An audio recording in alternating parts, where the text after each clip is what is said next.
and loud on revelations about the sale of state lands. If you watched News File on Saturday, that was the first thing that they went into, and you heard the Minister for Lands and Natural Resources on the same platform answering some questions before Mr. Okudzeto Ablakwah brought even more information out. Now, it would appear that at this point we're looking at the solution of what you've proposed, which is a law, a law to prohibit the purchase of state lands by anybody associated with politics, really. Yeah. First of all, before we go into that, any new updates on the issues that have been discussed, the specific properties that you raised the alarm on? Yeah, there are very latest developments. The Parks and Gardens land, which has been under very crude and unacceptable circumstances, taken away from the ministry responsible for local government. The latest is that only a few days ago, the private developer who encroached and established a fuel filling station has gone to court. He says he has an injunction against the efforts by the local government minister to demolish the property, because you recall that on the 4th of July 2024, I asked an urgent question of the minister what was being done about the encroachment in Wa since the sale of that land in 2020. And the Honorable J. Mensah Konsa, if I have your permission to read from column 22 of the Hansard of Parliament, which is the official report, which carries what transpires in Parliament. So this is Mr. Kosa responding. I did indicate earlier that the land in contention is covered by a certificate of allocation dated 27 November 1975 to the state. On the basis of this, we reject the claim by the Regional Lands Commission. Indeed, Mr. Speaker, we are not aware as a ministry of any decision by the state to relinquish its interest in the land. If that were to be the case, it should have been before this House. On the basis of that, we still believe that the land still holds as a property of government, the Department of Parks and Gardens for that matter, and we intend to reclaim it for the state. Then the first Deputy Speaker, who was presiding, steps in. But the question from the Honorable MP was that, what are you doing about the developer who is currently developing? Then the minister comes back. Mr. Speaker, we have begun a process to engage with the Lands Commission in the Upper West region to investigate further how they came about this title and subsequently applied the laws to remove the structures. And subsequently applied the laws, I think there was a typo there, applied the laws to remove the structures that have been put in place, unquote. So I want to submit this morning that the Lands Commission of our country is not helping us. This state capture which is going on, the Lands Commission appears complicit. When you read the Lands Minister's statement, he sought to create the impression that, yes, they sold the land, but it has gone through an exercise of rezoning. And so the developer is justified to proceed. And I'm sure that it is because of that statement, he now goes to court and secures an injunction. The Lands Commission should tell us, the Lands Ministry should tell us whose side they belong. Are they on the side of the people, the Ghanaian people, on the side of a few encroachers in the name of so-called private developers? Are you aware that in the Ghana Prison Service Boster Institute land case, you remember that was another expose that a senior advisor to the vice president is laying claim, Professor Apiedu, to that land. The hierarchy of the Ghana Prison Service, I salute them. They have fought this man to the hilt, regardless of his connections. They have filed an appeal at the appeals court.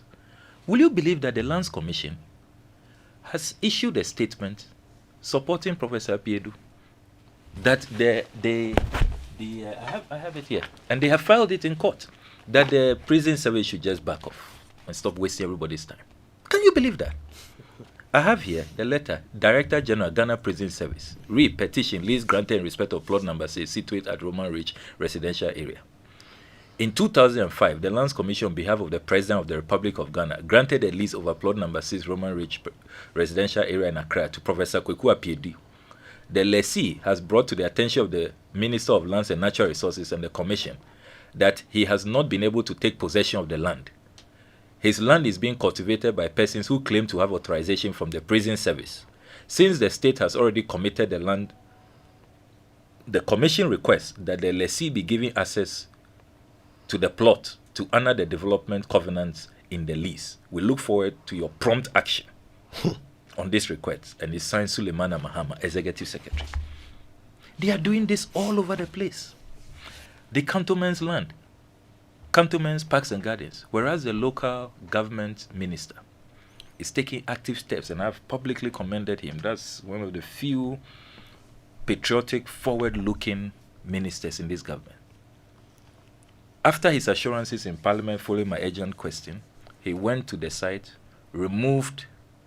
caused to be removed the containers, and asked everybody to stay off from the land. Now, the Lands Ministry issues a statement and says that, look, the process to sell that thing started under NDC. And so what? I don't care when it started. I don't care if people in my own party are complicit. This is about Ghana.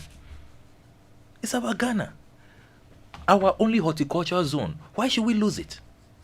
Meanwhile, this same government, according to this letter from the Land Use and Spatial Planning Authority, when they try to convert the Parks and Gardens cantonment's land to a 5-story building for the Ministry for Local Government, Decentralization, Rural Development, LUPSA issued a strongly worded statement to government to back off. That is our only horticultural center.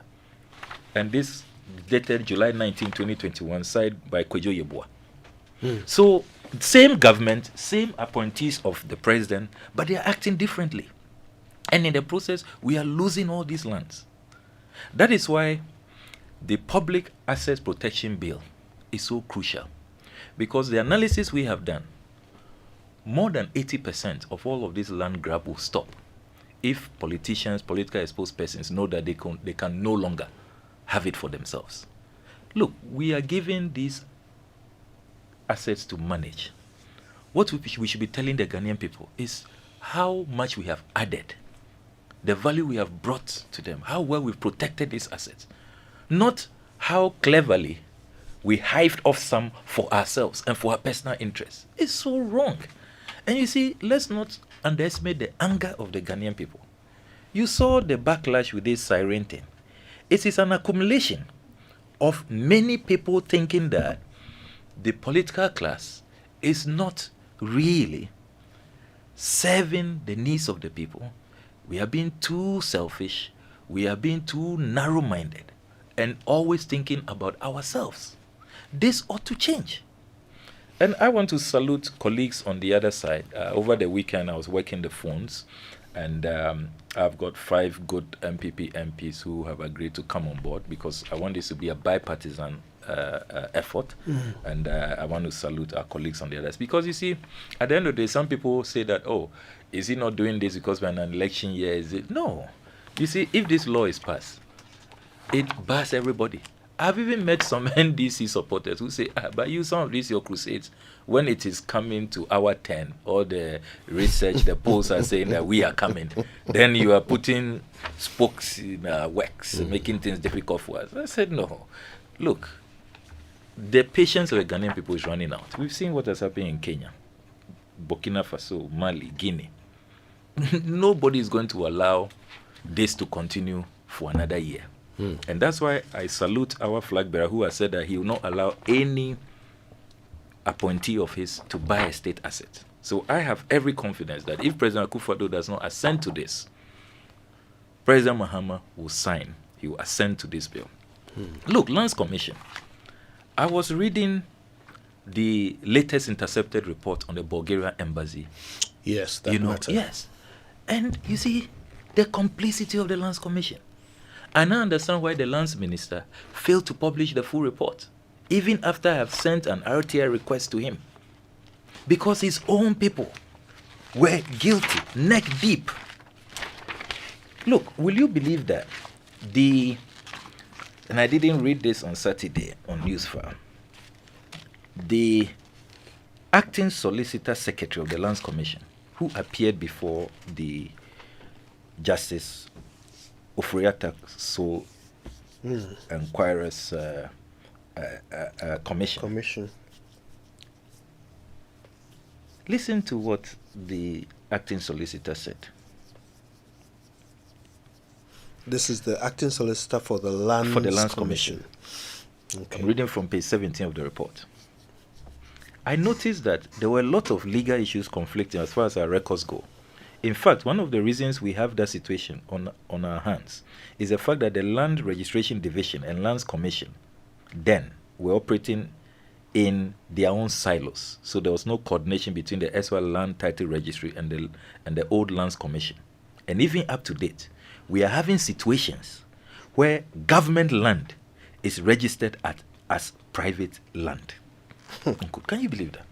Government land. Government land. Yes, it's registered as private land. This is coming from the Solicitor Secretary of the Lands Commission. You see why I say that in this new private members bill, we should have assets registry. Because when you ask, how much land do we have left in the name of the state, they can't tell you. Those you have sold, who did you sell to? They can't tell you. They are concealing the information. Bungalows, how many bungalows do we have? They can't tell you. We've been asking in Parliament for years.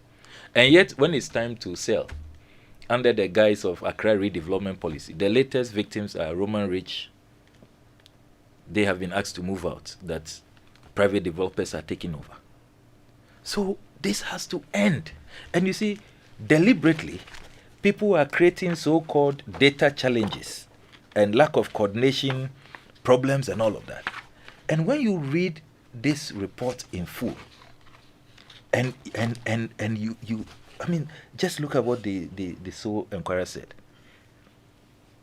It was found out that Mr. Layton had acted fraudulently by getting the Lands Registration Division of the Lands Commission to cancel the Bulgarians' interests by attaching the judgment dated 24 September 2002 against Mr. Ansan to the particulars of the Bulgarian Embassy for cancellation. And he couldn't have engaged in this fraud without insiders at the Lands Commission. And this is what then culminated in the demolition of the Bulgarian Embassy. And you see, we joke with these matters. Under the Vienna Convention, this is an attack. Yeah. On Bulgaria. On Bulgaria.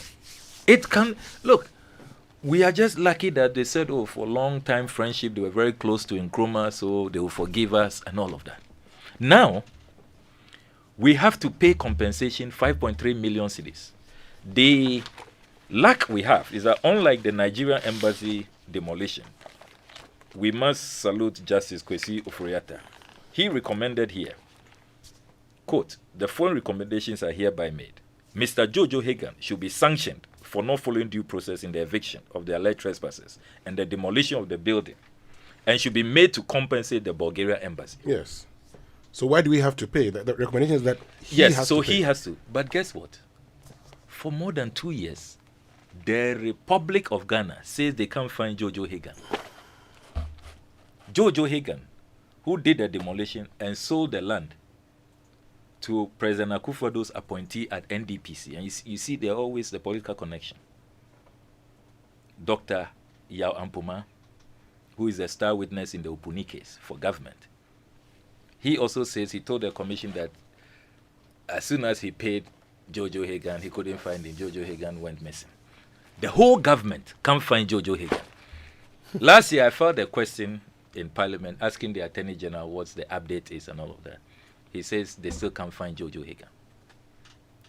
Now, the Bulgarians have told the Foreign Affairs Committee that, look, their patience is running thin.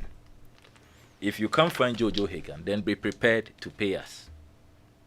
I mean, what's going on? Final thing, because we only have a few minutes left. What's the status of this Jato contract? Is the government of Ghana still in a contract with him to protect government land? That is another bizarre matter. Look, what a republic. we have national security apparatus. We have the Ministry of Defense, the Ghana Armed Forces, the Ministry of the Interior. We have police, we have prisons, we have fire service. Immigration crowd. Immigration. National security operatives. We now have to engage a private sector person to protect government lands. And under the arrangement, for the protection, he also gets a share of the lands. Which government institution is he contracted by? The Lands Ministry. So the whole Ministry for Lands and Natural Resources can't protect our lands. The Lands Commission can't protect our lands, can't secure our state lands. So they need a private person. And we say that this is a functioning republic, that the state of Ghana is healthy. But the private person, Nara, how will he protect? Yeah. I'm confused though. So today if somebody contracts me to protect something and I'm doing it and I have a problem, is it not the police I'll call? Yeah. To come and protect me. Yeah. But I'm protecting the police's land for them. The police's land, the military's land. This has to be where we end. The commander-in-chief's land. This has only to be, in the Republic of Ghana. This has to be where we end the conversation for today. We are mindful of people's hypertension. But I want to say a big